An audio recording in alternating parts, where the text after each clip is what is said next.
मत पूछ किस कदर मेरे जहन में ये आग जलती है, जिस दिन बाहर निकली तपिश तुझ तक भी आएगी। हाय गाइस, दिस इज धीरज ठाकुर। मैं बेसिकली आईटी सेक्टर से बिलोंग करता हूँ। क्योंकि आप अपनी ज़िंदगी के बिल्कुल अच्छे वाले 25 साल गंवाने के बाद जब इतनी अच्छी एजुकेशन लेते हैं, क्या पाते हैं? एक सरकारी या प्राइवेट जॉब के लिए भटकते मिलते हैं। इसी के साथ साथ अगर बातें करूँ आपके माँ बाप की, उन बूढ़ी पथराई आंखों में बस एक ही सपना होता है कि कहीं से कुछ भी करके यार एक जॉब मिल जाए इसे। क्या हमारा इतना एजुकेशन सिस्टम ख़राब हो चुका है? मुझे तो ये सोच के ही डर लगता है। बेसिकली हम आईटी सेक्टर से बिलोंग करते हैं, हम प्राइवेट सेक्टर के उसी में डील करते हैं। शायद कहीं डर यही था कि हाँ यार, मेरे दोस्त मेरे भाई जो एक छोटी सी जॉब की तैयारी कर रहे हैं यार, इनका हो क्या? इतना हताश युवा हो चुका है।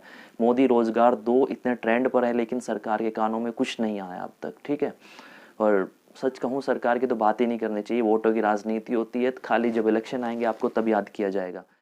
अब बात आती है बेसिकली उस मुद्दे की जिसके लिए मैं यहाँ पर हूँ, जिन कारणों से मैं यहाँ आया उसे डिस्कस करने का अब शायद टाइम आ गया। दोस्तों, दो तरह के स्टूडेंट्स होते हैं। एक होते हैं हमारे आर्ट स्ट्रीम वाले, एक होते हैं हमारे बेसिकली साइंस स्ट्रीम वाले।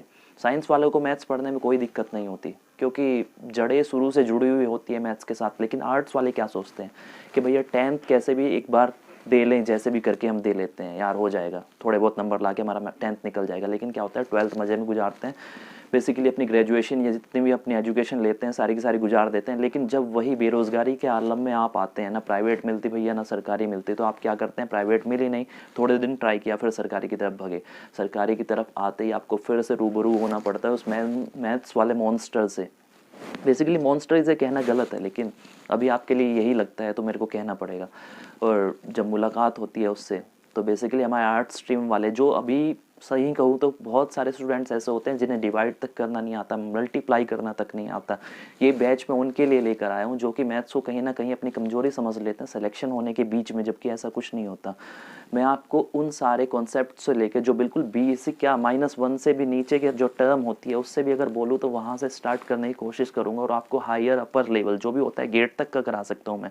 लेकिन वो उसके बाद जैसा कि आपको और मेरा रिलेशन बनेगा यहाँ पर, अगर आप इंटरेस्टेड रहे आगे बढ़ने में तो मैं भी हूँ। दोस्तों, मैं आपके लिए यहाँ पर आया हूँ। आप प्लीज़, जिन्हें ज़रूरत है वही यहाँ पर आइए। कैरी मिनाटी की मेरे को यहाँ पर कोई ज़रूरत नहीं, जो यूट्यूब खोलता है तो खाली कैरी मिनाटी और फनी वीडियोज़ के लिए। अब मेरे प्यारे प्यारे भाइयों, बात आती है उन पहले सेंटेंसेस की जो मैंने अल्फाज स्टार्टिंग में आते ही आपको बोले कि मत पूछ मेरे जहन में कितनी आग है, ज़रा एक बार बाहर आने दे, लपटे तुझ तक भी आएंगी। तो वह आपके लिए ही लाइनें लिखी गई थी। लेकिन वो चीज़ें तब है जब आप में कॉन्फिडेंस बसता है। वो चीज़ें सच होती है, हर चीज़ आपकी मायने रखती है। लेकिन जब आप सोच लेते हैं कि हाँ मुझे ये करना है, तो फिर आपको कोई नहीं रोक सकता। छोटी सी दूरी होती है। मैथ्स तो बहुत छोटा वर्ड होता है। जो क्वांटिटेटिव एप्टीट्यूड की मैं बातें करता हूँ, वो दिखाया हमें इतना जाता है, लेकिन होता अक्सर कुछ नहीं होता है यार, इतना सा होता है, ठीक है। बेसिकली हमें दिखाया क्यों जाता है? क्योंकि बिजनेस है, एक प्योर बिजनेस है। मैथमेटिक्स को जितना टफ आप दिखाने की कोशिश करोगे उतने बच्चे आपके पास आएंगे। टफ टफ क्वेश्चन कराइए, ऐसे क्वेश्चंस लेकर आइए जो कभी आने वाले नहीं है। एक बार बच्चे को डरा देंगे और आप ये दिखा देंगे कि ओ माय गॉड कितना अच्छा टीचर है यार, कितने बड़े बड़े सवाल कराता है।